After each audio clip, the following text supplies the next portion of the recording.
altercation with the officer prior to trying to flee in the vehicle. The individual, as he fled, caused injury to our police officer. That the officer actually suffered an injury to his foot and leg area caused by the vehicle. That officer did fire upon the vehicle. The individual continued to flee. Law enforcement was non-compliant. He was later discovered at a local hospital here in Jackson. He's being treated for his injuries.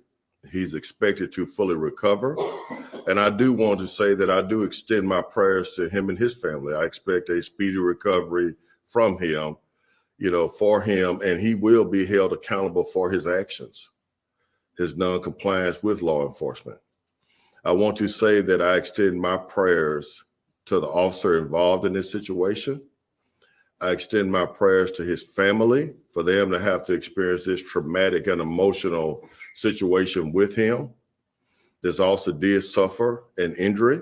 I'm praying for his speedy recovery, but it shows us that we still have a population out here that is lawless, reckless, and do not respect authority. This person was non-compliant with law enforcement, causing this officer to have to, escalate in our use of force continuum. He reverted to his training, and I expect the findings of this investigation will conclude, and we will be transparent about those findings. Mississippi Bureau of Investigations is conducting the investigation. They responded out that night. I know that it will be a fair and impartial investigation. Those findings will be turned over to the Mississippi Attorney General's office for review. Then those findings will be made public. Again, I want to let the citizens of Jackson know that we will continue to press forward against lawlessness, recklessness, and the lack of authority here in the city of Jackson. Our police officers are working very hard. They do not come to work looking to hurt someone, to take someone's life, to fire their weapon. But I can say that these police officers want to return home to their families as well. I think if you look at the data, our officer-involved shootings here in the city of Jackson, based on the calls that we respond to on a daily basis, is minimal. We respond to on an average 6,000 calls for service a week here in the city of Jackson. We never want to be a situation where our police officers are put in harm's way. We don't ever want to be a situation where they have to fire their weapon, but we do understand that there are times and circumstances in defense of their life and others that has to happen. We don't want it to happen, but it has to happen sometimes. But I want the community to know that we're going to work in lockstep with the community. We're going to hold each other accountable within the Jackson Police Department.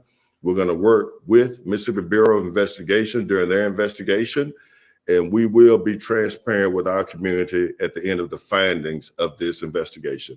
I'm open for any questions in reference to the incident in the 2100 block of Jamestown Way. Do you have a name on the suspect? I don't want to release that just yet. He's still in the hospital. Of course, he'll be listed as under an alias in the hospital. So I don't want to jeopardize the investigation at this time by releasing his name. At some point in time, it will be released because he's going to be facing some very serious charges here in the city of Jackson. Was the officer, what can you tell us about the officer who's injured? What is his condition? Is he in the hospital? I don't know if he's still in the hospital, but he did go to the hospital. He did sustain an injury to his leg and foot area that was caused by the vehicle that this individual was driving. I do expect a full recovery from that officer. I expect him to be back on the job hopefully soon, once he's emotionally and psychologically cleared to return to work, because he experienced something very traumatic.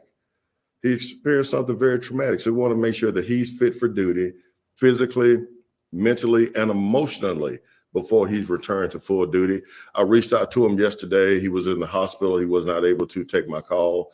I do expect to reach back out to him today, and we can have a conversation just about his emotional and mental state. We deal with evil every single day in our community. Our officers, we first want to de-escalate a situation. We never want to go into a situation where we are escalating. We're being the aggressor. We want to de-escalate these situations so the officer can go home, this person can go home or go to jail and then go home. We never want to be a situation where neither one of them ever return home to their family. This officer relatively new to the force? Well, he's relatively new. I don't know him by name. I can't associate his name with his face. I'm sure I've seen him before, but he's not one of our veteran officers. But he is a good officer based on what I've been told by his leadership team over there. He does a really good job. And I do expect to have a deep dive conversation with him just about him and how he's doing sometime today. Chief, in this kind of situation, obviously, you guys have body cameras, you have various things. Is there any internal investigation the JPD does, or is everything just handed over to NBI? No, NBI is investigating the shooting. And yes, simultaneously, we are conducting an internal investigation. We have an internal affairs division. I have spoken with them yesterday, and I expect to speak back with them today. That also will be placed on administrative leave, pending this investigation or the outcome, and also to make sure that he's fit for duty as he returns, like, again, physically, emotionally, and mentally. But yes, we'll be conducting our internal investigation, and that will, of course, will be deep diving on policy. Did you adhere to our policy? Did you revert to your training? Did you adhere to our policy? And I expect that he did, but if he didn't, we'll hold him accountable, as we will all Jackson police officers for their actions. I think about the last time that there was a close call with officers, and there may have been one since then, but I'm just thinking back to that situation at Merit Health. You may remember. Yes, I do. I responded. Right. In that situation, obviously mental health was an aspect to that. But what do you think in terms of this situation? And I'm not familiar with the suspect, but I do know that he was non-compliant to law enforcement. He was involved in a physical altercation with the officer prior to attempting to flee in the vehicle. So it's a clear case of non-compliance. It's a clear case of lawlessness. And I don't know what his mental capacity was or mental health was, or if he was under the influence of drugs or not. We run into that a lot here in the city of Jackson. I was so upset last week when I got the call about the mother that lost her life to her son. And my team informed me that the individual was under the influence of drugs. And that really bothered me when drugs impact your decision-making so much that you take the life of the person who brought you to this earth. That's a major issue, and that's a major problem, but we're going to address these issues holistically. We have a major issue with mental health issues in our community. We have a major issue with drug addiction in our community, and we've got to address these issues holistically. We're not going to just be able to point at the problem. We've got to come up with solutions for those problems in our community. Chief, what was the initial call that brought the officer and the suspect in contact with each other? It was a domestic call, domestic violence call that brought the officer to that location. And I felt he was doing his best to mitigate that situation, but with the non-compliance, it escalated. It escalated, and it escalated to the point where he had to discharge his firearm. Can you tell us how many shots? Sorry. I can't, I don't have that information, nor am I able to release that just yet. You mentioned the process for getting the officer cleared back to come to work. What does that process look like? Well, he will have a psychological evaluation by a mental health specialist to determine their, because some people deal with trauma differently. I'm a 29-year veteran of the Jackson Police Department. The way I deal with trauma versus an officer who's been here less than 5 years is different. It's different. So they will evaluate his fitness for duty. And I'm concerned, not only, he was injured, but his emotional, how he compartmentalizes the emotional aspect of it and how he deals with it. I've been around here long enough that I've had situations, or I've known of classmates of mine who graduated the police academy who committed suicide, who were dealing with issues on the job, specifically officer involved situations where they just deployed their weapons, or they were attacked by a citizen and they ended up taking their life. They took their own life. So we want to make sure that that does not happen on my watch. I want to make sure he's fit for duty. I'm going to talk to him myself, hopefully sometime today, to just kind of, measure his temperature as we move forward. But it's a sad day. I don't like receiving that phone call. I do not like receiving it. I don't want any citizen to lose their life at the hands of a Jackson police officer. And I don't want a Jackson police officer to lose their life at the hand of a citizen here in the city of Jackson. Any other questions? Are you able to speak toward the TV and Maddox Road situation? I know that we received who the individual was, but is there anything you can tell us? Yeah, we are actively investigating that case. We actually had several homicides that happened while I was away. My team was updating me on it last week and this morning. My understanding, we do have a person of interest in that case. I'm very excited about that, but I am soliciting help from the public.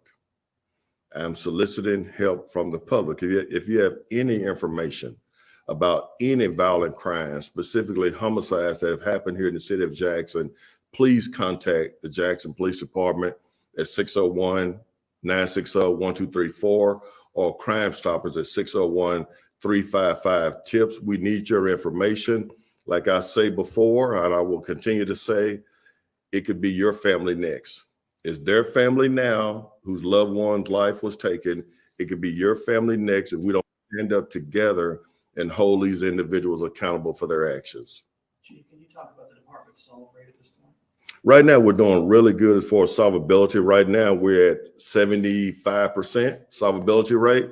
We've had 79 homicides. 60 of those 79 have been solved. That's great work. It's great work on behalf of the men and women of JPD.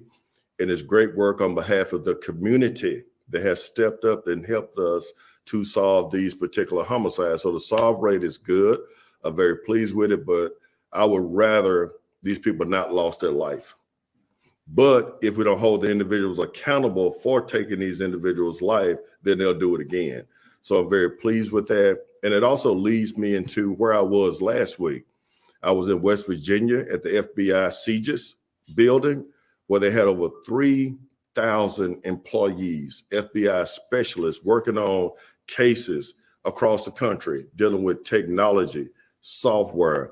There are so many things that are available to us here in the city of Jackson that we're going to be bringing back as we work in lockstep with the FBI here in Jackson. The special agent in charge, Eckhoff, we spent the whole week together, and I'm just excited about their willingness to work with Jackson.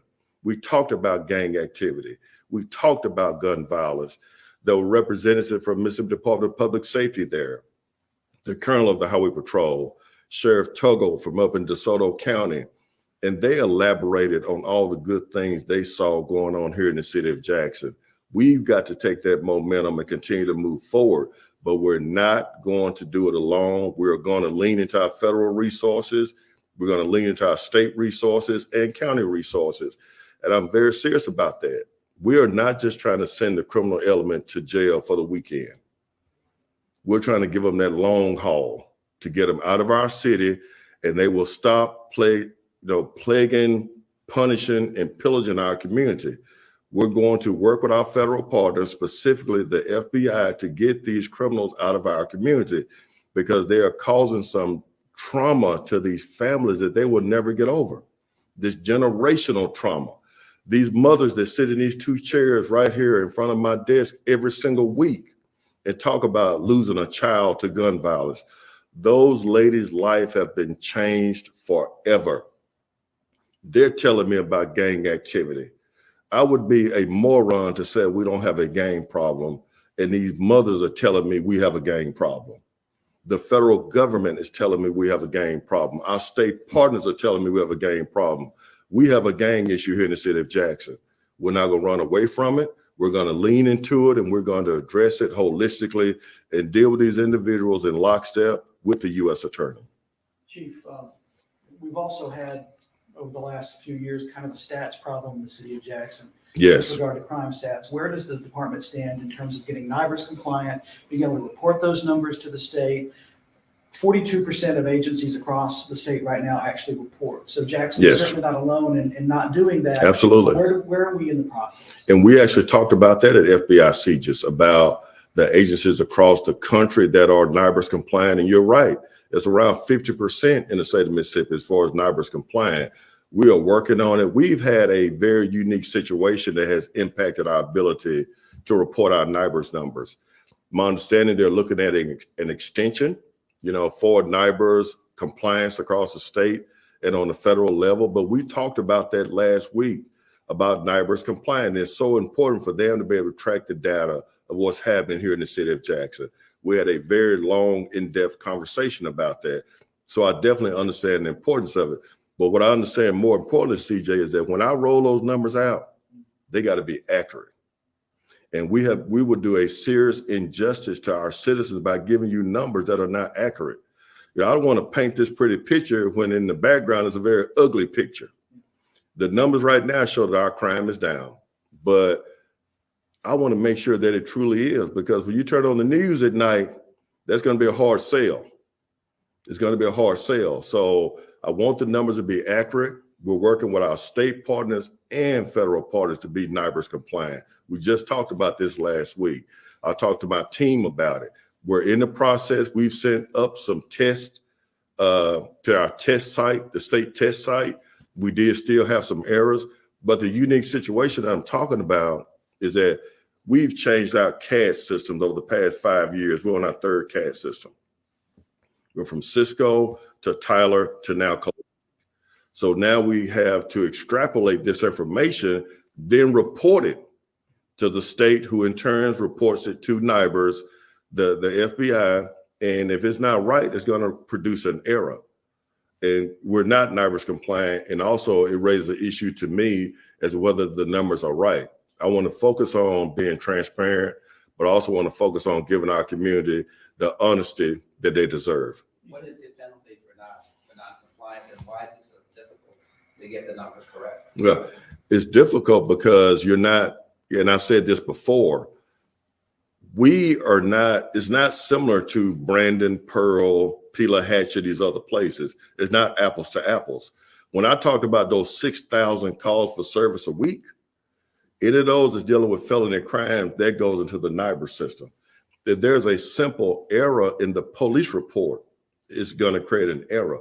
So we're working holistically across the board to get those numbers right. To answer your question, the penalty would be possibly a penalty with your federal funding. So that's why I take it very seriously. It's something I've been working on since June 1st of last year. We're making progress, but we're not where we need to be. And of course, we're not NIBRS compliant. I want to continue to press forward on it, but it creates a lot of challenges when you've had 3 different software systems recording your numbers over the past 5 years. That creates issues whether you're one of small agencies or a large agency. Can you give us a time frame? Can you say next year? Can you say first quarter next year? What does that look like? I don't want to just throw out, something abstract, but I would hope by the end of the year, first of next year. And again, it's something that I'm not tone deaf to this. I just spent probably a whole half of an afternoon in West Virginia at FBI headquarters talking about our NIBRS non-compliance at JPD. They're willing to work with us in lockstep to become compliant. They understood our challenges. I was in a room full of law enforcement executives. When I talked about 6,000 calls for service a week, that was astonishing to them. Astonishing that our police officers are that busy every single day. So I'm excited about the state willing to work with us on NIBRS compliant, and also being in the building with the people that receive this NIBRS compliance, and they're willing to work with us as well. I'm very excited about that. What does making sure those numbers are correct look like? Is there someone going back through old police reports? Absolutely. I've assigned people to go back through old police reports. That's exactly what we're doing. You hit the nail on the head. To make sure that what we're submitting is accurate, that it's appropriate, that it's right. I don't want to have a special report 6 months down the road about our numbers not being right.